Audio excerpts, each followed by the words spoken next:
That's right. And I've been wanting to learn about business for a long time because I was in college for 6 months back when I was 18. And Hmm. I went to Olivet Private College and I had a 4 year scholarship, a full ride. But I just couldn't do it. You know, getting ready for my second Olympics and having to train and travel to all these international tournaments. It just wasn't good for my school. And so I had to drop out of school. But that's what I was going to school for, business. Okay, okay. So look, being a fighter, what actually made you want to be a fighter? Being a young lady, young ladies, they say, I want to be a doctor, I want to be a teacher, but you said no, I want to knock somebody out. What made you say I want to knock somebody out? It was more of trying to please my dad. My dad had been in Okay. prison from the time I was 2 years old till 9. And I just remember when I met him, he just was, it made me understand myself when I met my Hmm. dad. Like my mom Yeah, is cool, right? But my yeah. dad, that's where that's where my meanness come from.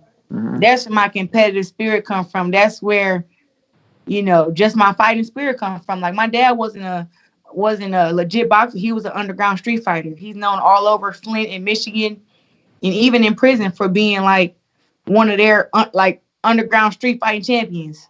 Mm. And when my dad told me that story just about like how much he loved boxing, but he just couldn't, get his life right, and he ended up going to prison. He said if I would have stuck to what I was passionate about, I would never went to prison. And I said, what was that? And he said boxing. So from that day, I was like, you know what?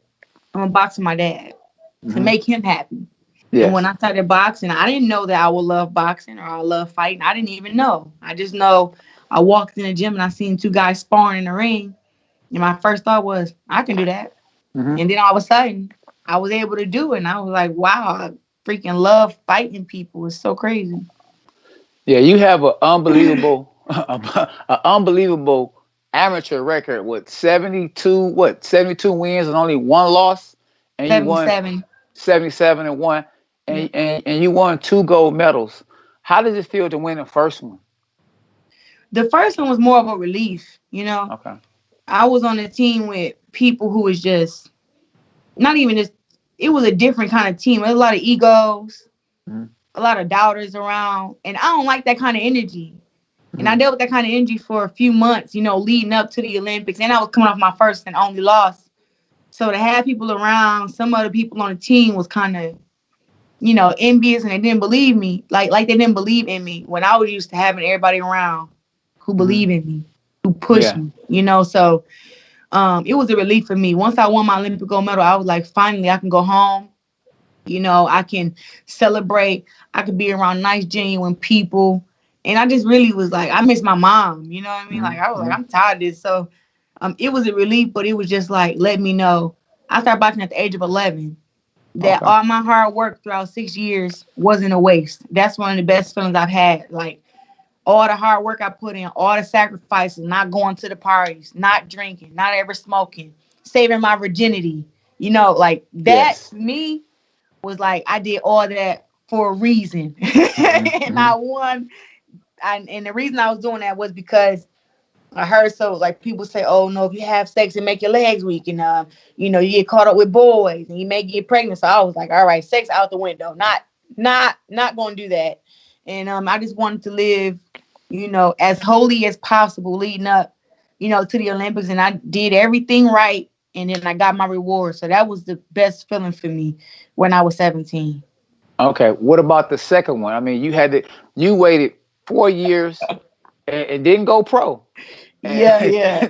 It's like the basketball players. They go the whole 4 years and then they go pro. You did the same thing. Was it because the money wasn't there, or because you wanted to get another gold medal? It was more of because I knew like I was thinking about it from this aspect. When I won the first Olympic gold medal, people didn't really give me my respect. They Okay. kind of was like, oh wow. Like I was coming off my first loss and people were saying, oh, Savannah Marshall supposed to win the Olympic gold medal, like the girl from England, or the Russian supposed to win the gold medal. And everybody kind of counted me out. But I was the favorite going to all my tournaments when I was 17, 16 years old. And I had this one loss and that made everybody turn their back. So Okay. when I won the Olympics, people were just finding out about me and just Yeah. realizing that women was in the Olympics, right? Yeah. And I remember we had got an offer from I think 50 Cent when I was just winning my Olympic gold medal, and it was like, 50,000 a turn pro or something like that. Yeah, yeah. And I was like, 50,000. I thought I'd be hearing $1 million. I'm an Olympic Exactly. champ. Exactly. So Hey. I was like, yeah, definitely not gonna do that.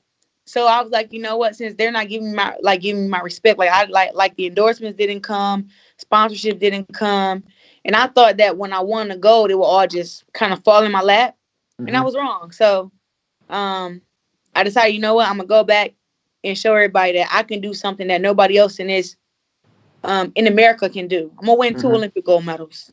Yeah. And so when I did that, the second Olympics, oh man, that was like a party for me. Yeah. Yeah. Honestly, like I still wasn't drinking, and I've never smoked a day in my life, but it was just like everything. I just found myself always celebrating. I Yeah. was is I was in camp dancing during practice. I was punching the bag. I was running. It's like I already knew the blueprint to Yeah. become an Olympic champ. So Hmm. it wasn't hard. Then after that I had got taller, I had got stronger, I had more boxing experience. I had went and won two world championships before the Olympics, which Yeah. the world championships can be harder than the Olympics. So when I seen all this and I did all this, I just was like, the Olympics, I already had seen everybody. I had beat everybody. So I knew these girls would come and bring their A game, but they didn't know how ready I was. Like I was Hmm. like, to me, the second Olympics, it was like better skilled girls than 2012. But I kind of just walked through everybody. It was a party for me. I remember celebrating like after every win, like one more down, two more. Oh, now we got two down, one more left, and when I won the gold, I just already had it in my mind. Like, this is what I'm gonna do. I'm gonna pull my first gold medal out of my pocket and put that one on. And then put the new one on. So everybody can know, yeah, that's the girl that won in 2012. Because women's boxing is not like you see it on TV. Like they saw me 2012, and some people didn't even see me again to 2016. Hmm. They just remember, it's a black girl that fought in the Olympics from America. Like they're not paying attention to know like your name and where you from and to follow your career throughout that 4 years.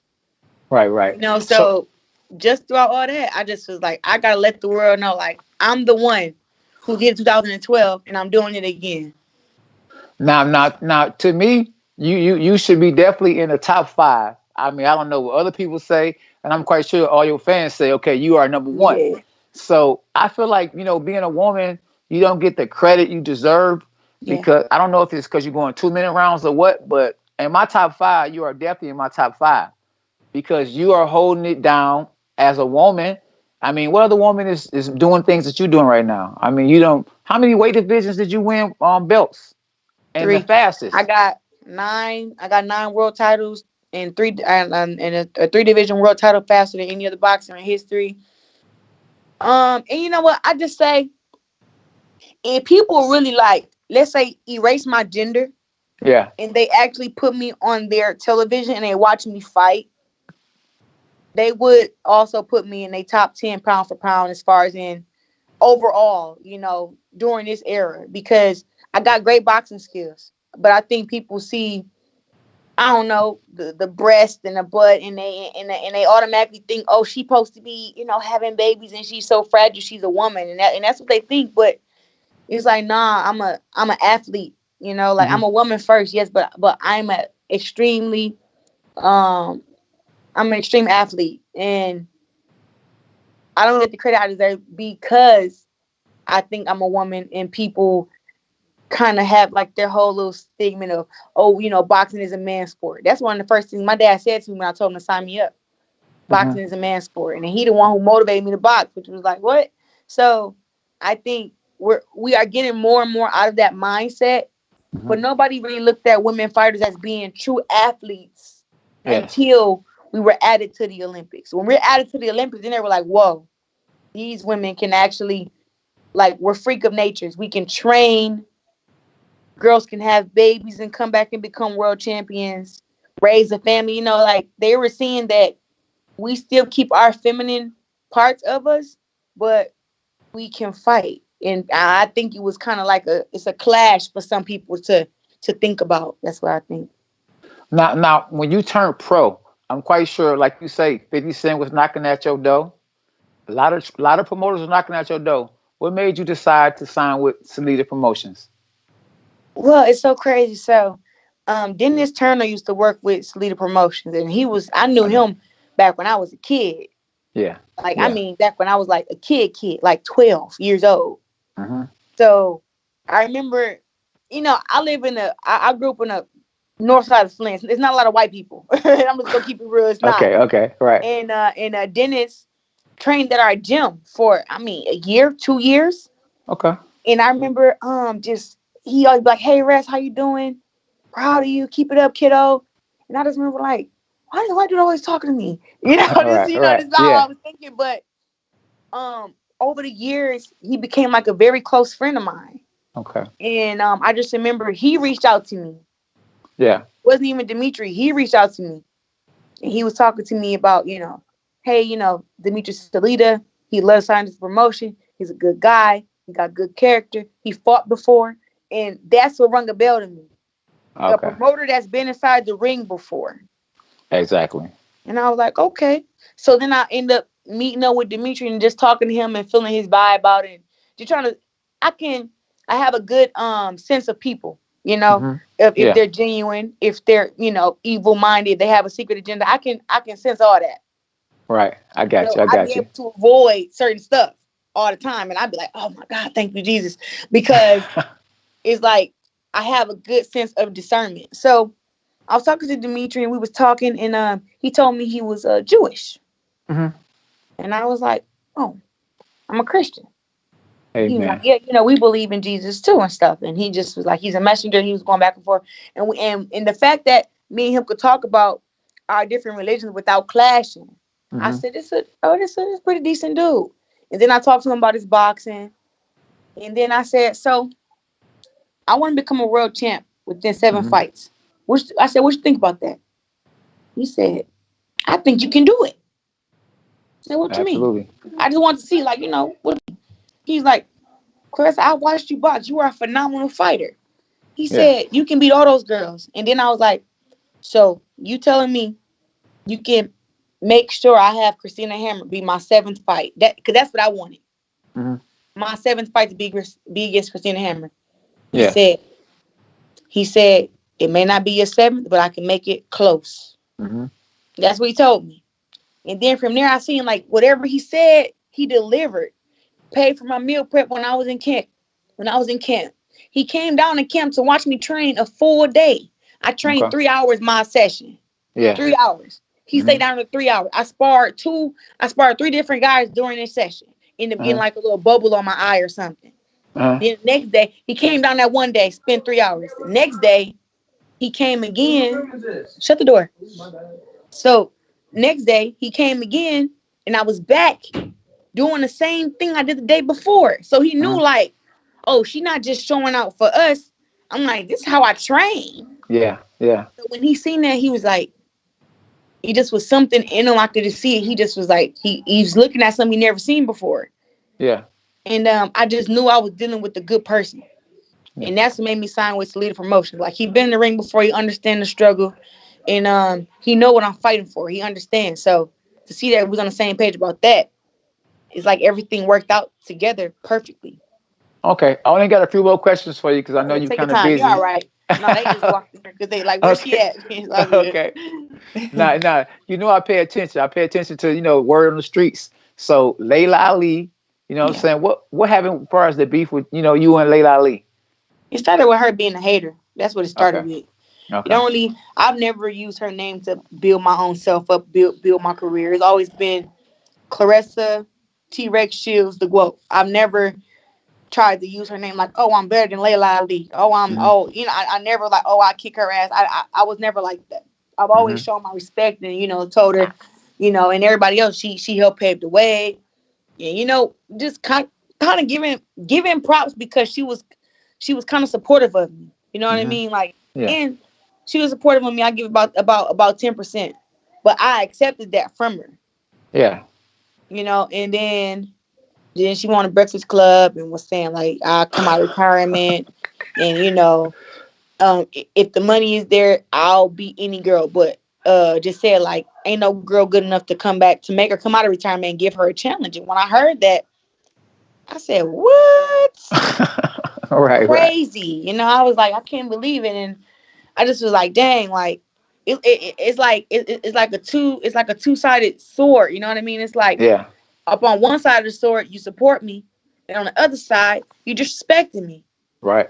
And I'm Yeah, like, dang, I don't know if it's one, like I said, my sense of discernment already yeah, told me from when I first met her when I was 17 that she was she's a little envious of me.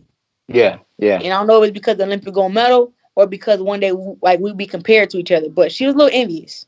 And Okay. even when she commentated for the 2012 Olympics, she said, if the Olympics would have been around up in my time, I would have won an Olympic gold medal. Easy. She said that up on camera.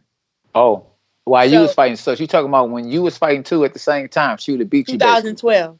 Oh And she's wow. like, if the Olympics would have been around when I was coming up, I would have won Olympic gold. And I just was like, why she make it seem like, like, oh, it's just so easy Yeah. when it's not. But I let that go. You understand? And I continue being friends with her. I text her. Her name in my phone was Big Sis Layla. I tell her when Okay. I'm fighting.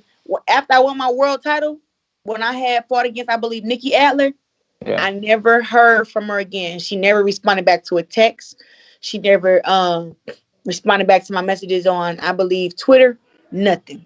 Oh, you would text her and she wouldn't respond back? After I won my world title, she never responded. Oh wow. Oh wow. And Well, so hey, I just it's was like, I didn't really know what was going on until she went to the Breakfast Club. And yeah. then I just heard after that she was saying little stuff. And it was like, I had to ask myself, like, do you respond or do you not respond? Because it's like, it's another two-edged sword where it's like, if you respond, you disrespecting the pioneer. But if you don't respond, you bowing down to the pioneer. You know what I'm saying? Like Yeah. you up there, because anybody else say anything, I'm gonna Yeah. respond and say because I kick your ass and I get to hitting them with facts. But it's Yeah. like with her, it was like, dang, do I just leave it be Yeah. or do I respond? And it was like, you the fucking quote, you Yeah. gotta respond. So when Exactly. I responded to let her know, like, I ain't like what you said. I took Yeah. it as disrespect, but to let you know, if you was to come out of retirement, it would not be an easy go with me. You would not beat me. And that's Yeah. how I really feel. Like skill wise, I'm light years ahead of her. Hmm. She lucky I wasn't around coming up in her time because I would have been a one to whoop her. Yeah. Yeah. Yeah. So it's more of like she needs to be thankful for that. But the fact that she's been so disrespectful toward me, it's like it's still right now. Yeah. If the fight happens, it's a two-edged sword because when I whoop her ass, they're gonna say, "Oh, she's 43 years old. She old." Yeah. But that's the only way I can see it. When I win, that's what they're gonna say. So it's like Yeah. I win, but I'm losing. Hmm. You know I what I mean? got So you. Yeah. it Yeah. really don't matter to me if she come out of retirement and we fight. I'm gonna treat her like I treat everybody else. Hmm. Dog walk 'em. Everybody. Well, I Everybody gonna know. get the smoke. I know she been training. I've been watching her. She been training a little bit. So at 15 million, what 10 million for the winner, 5 for the loser? I had said I said it at the beginning because that's what I was like. I need some kind of incentive. I don't want Okay. to get the same as the loser because she wanted 5 million just to step in the ring. Okay.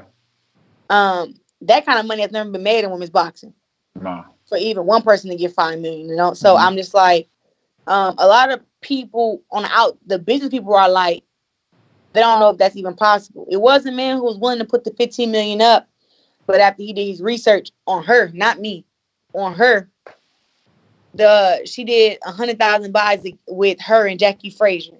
Yeah. So that's the only pay per view numbers he going off of. He's like, in order for him to get his money back, we would have to, or to make money. He said we had to Mm. get 500,000 pay per views Okay. buys, and he just was like, he don't know my pay per view numbers because I never fought on pay per view, I got and you. she only made 100,000 pay per view buys. So he was just like, he don't have the right kind of math. He just Yeah. like, I just don't understand that. Like he like, if I'm going Yeah. to put 15 million up, I want to make sure it does this and that. And I'm still building my brand up, and her brand wasn't big enough back then to do over 100,000 buys. I get it. So now I'm like, look, at this point, somebody just give her 5 million. Just go ahead, just give it to her. Hmm. Then after that, me and her can discuss the rest. Yeah. But go ahead and give her money so we can see is she really about what she's talking about. Yeah. You ain't even gotta Yeah. pay me yet. Go ahead and give her 5 million, and I'ma Hmm. still show up, Right. Right. and Yeah. I'm gonna make my So money because the money comes, I believe, after dethroning her. I believe when I dethrone her, people gonna say, "Oh, this is why we pay Claressa Shields this much money." right. Right. Now, so listen, it's some other stuff on the table too, though. There was the Dana White. The Dana White is that really real with Amanda Nunes? Or you get in the cage and a boxing ring to take her Yeah, on? yeah, yeah. I think it's real as far as in me going to MMA. As far as in her coming to boxing, I think she's scared as hell. I'm just gonna keep it honest. Okay. And she got all rights to be, Yeah. but not saying that I'm not scared to get in the MMA ring, but I'm willing to train and learn that stuff to Hmm. give her a great fight. Yeah. And any fight that I'm in, I go on to win. Yeah. Period. So I'm definitely I was starting my training, but then the coronavirus stuff started kind of putting me on the back leg. So I'm gonna have to wait. But I believe after my fight with Marie Eve DeCare, I believe Absolutely. I wanna fight the winner out of Hannah Gabriels and Raquel Miller, Yeah. and then after that, I'm gonna focus on my MMA career. Yes, yes, yes. I take my hat off to you too for that, cause get in that It cage. That's a bad boy. I'm tapping out is, quick. If they get me on the floor, it's over. I'm done. But standing and on my that's the feet, thing though. That's what I'm training for. Like I yeah, know I can box in my sleep, as you can. exactly, Somebody exactly, somebody can bust in my house. I could be butt naked, and I jump up and know exactly how to stand and how to fight and everything, and get the job done. absolutely. So But it's more of like if I can't do that in MMA, that's a yeah, problem. I don't yeah, want to go in there giving nobody an advantage over me. Like, oh, I don't know how to wrestle. I don't know how to get out of this position. I don't know how to get off my back. I don't know how to submit somebody. I want to know all that stuff yeah, before I get in there so I can know, yeah, she's more experienced than me, but at least I know how to do this stuff where I'm not yeah. like completely blind. Absolutely, absolutely. Yeah. Now today is May the 9th. And we Yeah, don't supposed to be man. doing this interview. You supposed to be in the ring. I'm supposed to be there front row or watching on Yeah. Showtime. How do you feel that the fight actually didn't happen? Because not only you don't have a chance to be another world champion, that'll be what your 10,000th belt and another belt and money. This we're talking about a bigger person. Seems like every time you fight, your purse get bigger too. Yeah. So yeah, Um, so yeah, the world is going through a pandemic, and I absolutely. already seen it coming. Hmm. That they would, that they would reschedule the fight. But Yeah, I was more than ready to get in the ring and challenge Marie Eve DeCare. She's 17-0, absolutely. from I think Quebec, Canada. Just a really good fighter from what I've seen. She's southpaw. She's my first southpaw that I fought against since I've been pro. Yeah. So I was looking forward to that challenge and showing how crafty I could be against a southpaw, and just doing better than I did my last fight. Even though my last fight was a shutout, and I beat Mhm. Ivana ass down easy.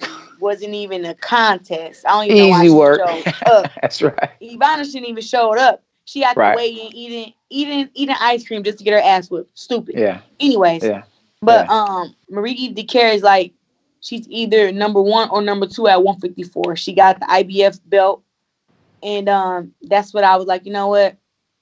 I want to make my claims here at 154 in my third division, and then Yeah. once I become undisputed at 154, I don't want to leave my fans without the Hannah Gabriels rematch. Yeah. Um, I, I don't think it was my toughest fight, but Okay. everybody else think that. I think my Yeah. toughest fight was with Franchon. But I Okay. guess since more people seen the fight with me, with over 500,000 people seen the fight with me and Hannah Gabriels, they think that our fight was the toughest because she knocked me down first round, but Yeah. she took an ass whooping too.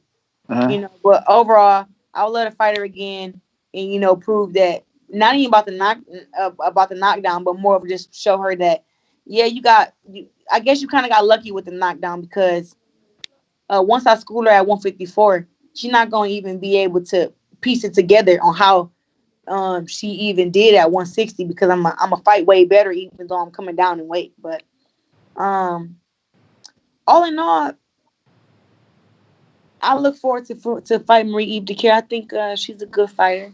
Uh I will give you my analysis of her, huh. how I feel about how she boxes, blah blah blah, but um I'm not gonna do that because she probably watching this and then she got time to work on it at the gym. So Absolutely, absolutely. I'm gonna let her, box however she box and whatever her mistakes is her mistakes. But um I look forward to challenging her.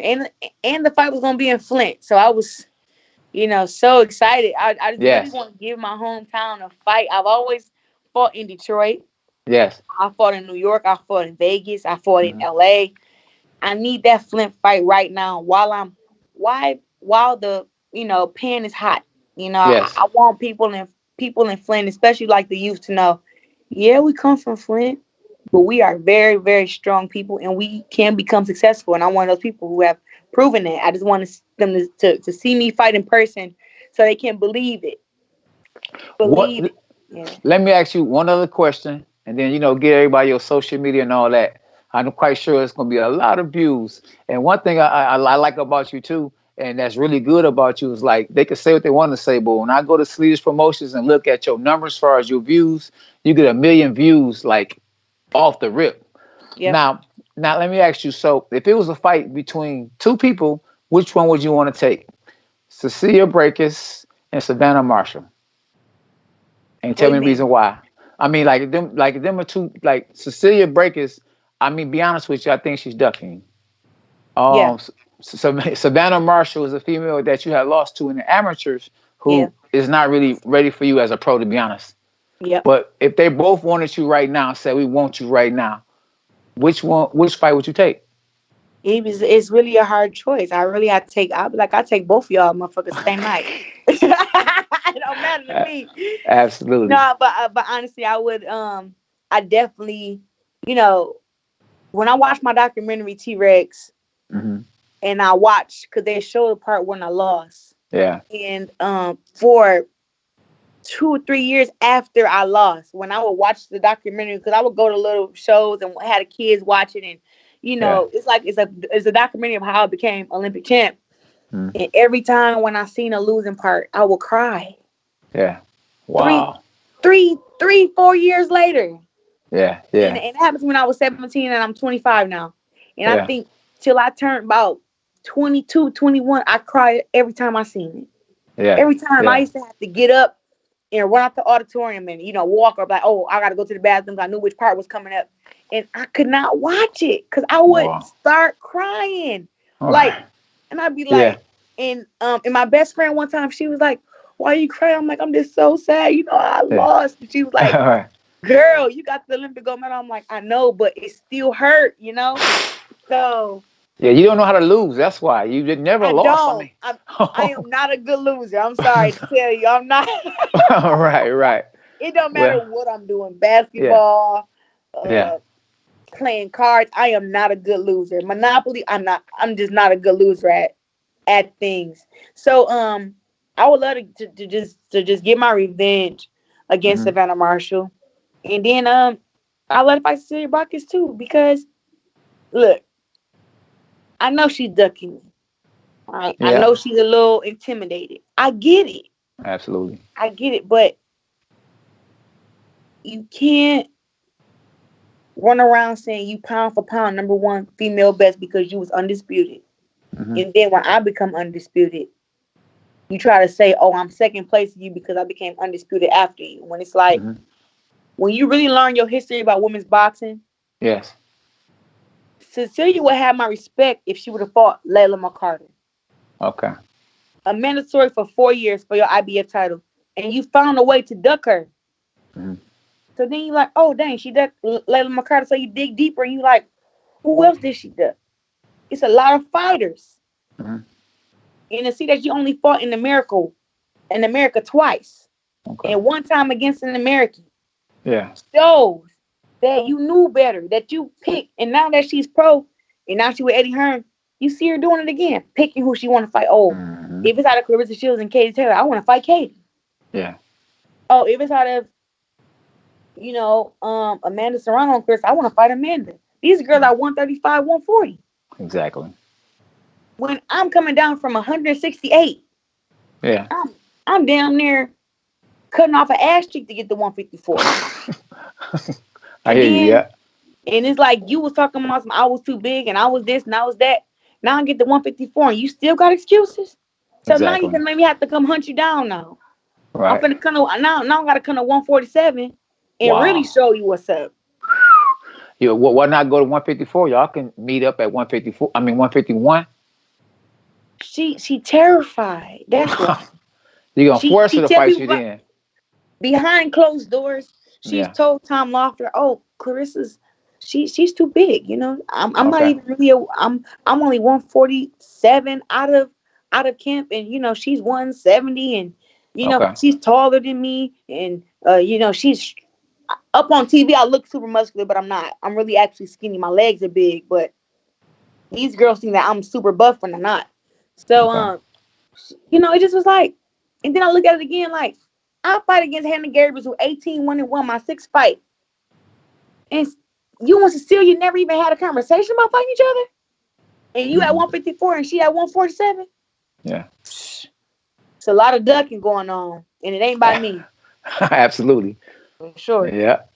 Well, champ, go ahead and tell them, any final thoughts, social media, and when you're gonna be on the Titans and all that good stuff. So I'm supposed to be on the Titan games Mhm. May 25th, 8 to 10 p.m. Eastern. Make sure you guys tune in. Um, yeah, tune in. It was a heck of a show. I went through the course of Mount Olympus, Okay. and some people can't even make it through there. And I made it through there, and it was a great show. I met The Mhm. Rock. He hosts the show, and Absolutely. The Rock personally chose me to be on the show once again. And everybody can follow me. One, subscribe to my YouTube channel, Mhm. Claressa Claressa Shields Quote channel. Mhm. Also, if you like to be a one-on-one, um, if you want to do a one-on-one virtual training class with me, go to www.patreon.com/T-Rex Fitness. Patreon, Patreon.com, T-Rex Fitness. And then follow me on my social media at Claressa Shields, CLARESSASHIELDS. That's it. Well, thank you, champ. Look forward to talking to you again, and I'll be following you in what you do. Okay, thank you. All right. All Cheers. right. Bye, Okay. Ken. I talking about some cheers. You so funny. UK. That's right. You should know about that. Sweet Caroline. Oh, oh, oh. I want to come out to that. Am I not in front of UK? Yeah, that's right. Okay, then, champ. Enjoy your evening. I will. Thank you. Yeah, thank you. Okay. Okay. Bye Bye. bye.